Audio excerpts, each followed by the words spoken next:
Texas Pinball Fest 2019 with none other than Project Pinball's Daniel Spolar. You came all the way from Fort Myers, Florida to this show. Yes, it was a crazy drive, 19 hours through the night to get here. Project Pinball is this amazing organization that puts pinball machines in children's hospitals, Ronald McDonald houses, and now general cancer patient hospitals all across the country.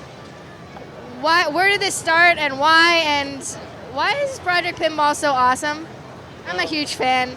Well, thank you for the segue. I appreciate that.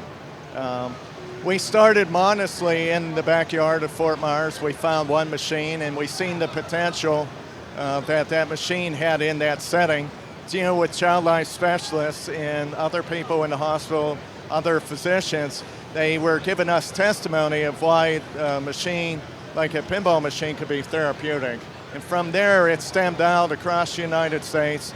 We see and feel the impact from these families that need a great distraction, and pinball provides that. And yes, we did start with children's hospitals, but we quickly got into the Ronald McDonald homes as well. And then we had a family last year approach us. Their son passed away when he was 32, and we were very touched by the story. And we knew that we had to do everything we could to put in a memorial to his memory.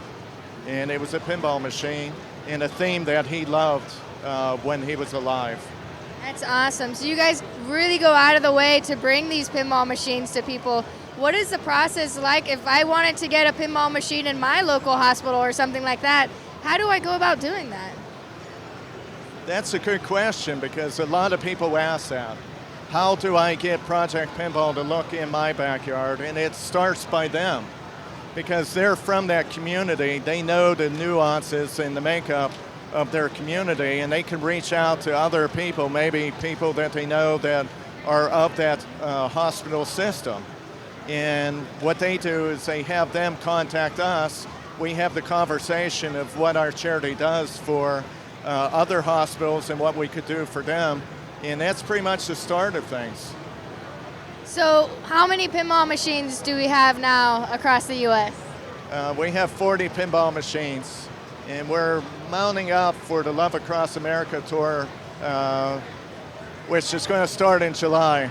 And we wanted to do more than what we had last year, which was 9 dedications. We started off with 10 this year. We're currently up to 14, possibly 16 machines that we're going to dedicate in the course of 46 days. So in the Love Across America tour, you're dedicating machines, meaning you're placing new machines in these hospitals, not like new inbox machines, but you're placing machines in these hospitals. So how many did you just say? 14, but we're thinking actually 16. 16 in that short period of time. And some of them are new inbox from different manufacturers and stuff like that, but we are trying to fill in with some older machines like Stern's NASCAR. We're rebuilding it right now to go into a hospital that could, pretty much enjoy that theme. Very cool. So now that we're here in Texas and you're taking a little bit of a break from all the dedications, what has been the coolest thing you've seen this weekend? I seen John Borg propose to, what was her name? Marilyn Munster. I thought that was very cool. He had a crush on her. I asked him afterwards what the story was. Yes. Are they getting married? Not that I'm aware of, but he did propose. I have a picture to prove it. But he had a crush on her ever since he watched the Munsters as a kid. And he knew when he met her that he wanted to propose. And I thought that was very cool. So. Oh, and she was like, no. I have the photograph, so it did happen. It was very cool. So one of the cool things that you guys don't know unless you follow Project Pinball's Facebook page is that every once in a while they do these raffles for new inbox pins. So you just buy raffle tickets, and then Daniel comes and does a video. He shakes the box around, and then some lucky winner goes home with a new pinball machine that he or she might have only paid $50 for, maybe. So when is the next raffle? Because I want to win, and you want to win. We just started another one. We just did a drawing last Sunday and pulled out a lucky winner. And Or which pin? he actually went for the Munsters Pro for that one. So, yeah, they get to choose whatever they want. If we could get it from Stern in this case, it's up to them. The last one had a choice of a Munsters. He went with a Deadpool, and it was his prerogative, and he's happy.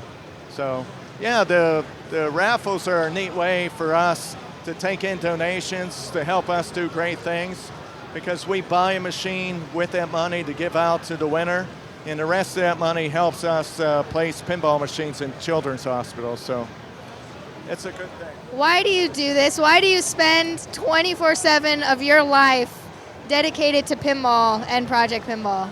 It's exhausting, right? It very much is. It takes a lot of energy, but I love it. I think there's a long story behind this, but I'll give a short answer. I just love helping out others that are struggling or need people's help. A lot of times we get isolated and we focus on our own problems and we don't see other people suffering around us. So I just want to give back in that way. Absolutely beautiful. You guys should check out Project Pinball's website and find a way to contribute to your local community, because it's not as daunting as you may think, and it really makes a huge impact and changes people's lives just by putting forth that effort. Well, thank you very much. That's very kind of you. Have a great rest of the show. I'm going to. Oh, and then we're going to battle, and I'm going to kick your butt in some Munsters. I want to do Dance Revolution with you. I've been practicing. You had your chance.